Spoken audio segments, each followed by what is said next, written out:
Avant 1492, l'Europe était à la périphérie du système monde.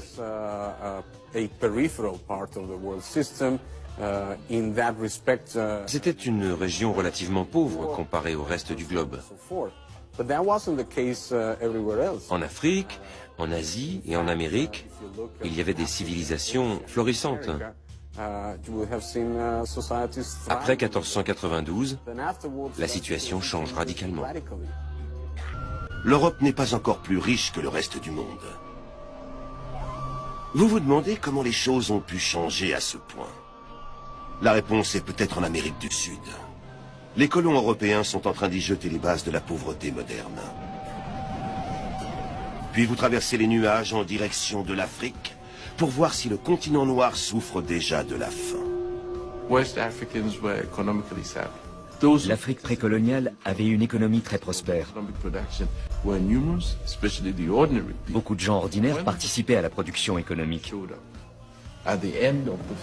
En Afrique de l'Est, quand les Portugais sont arrivés à la fin du XVe siècle et au début du XVIe, les sociétés swahili de Mogadiscio à l'île de Kilwa au large du Mozambique étaient à l'apogée de leur puissance commerciale.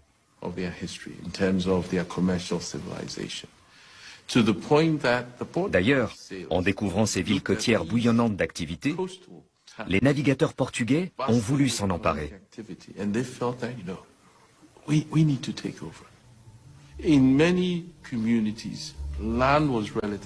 En Afrique centrale, les terres cultivées étaient nombreuses.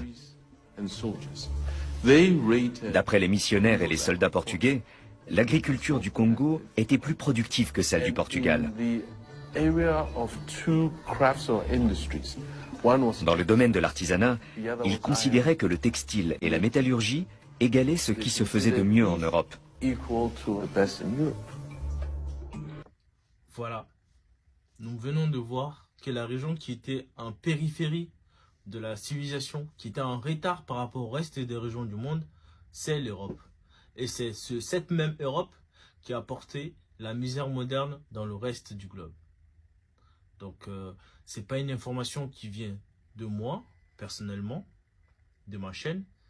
Cette vidéo, elle a été diffusée par Arte. Arte, c'est une chaîne franco-allemande. Donc, vous voyez, c'était Culture Mandingue. Vous pouvez me suivre sur Instagram, sur YouTube, sur Facebook, toujours sous le nom de Culture Mandingue. Et n'hésitez pas à partager mes contenus si ça vous plaît et à liker. Merci, au revoir.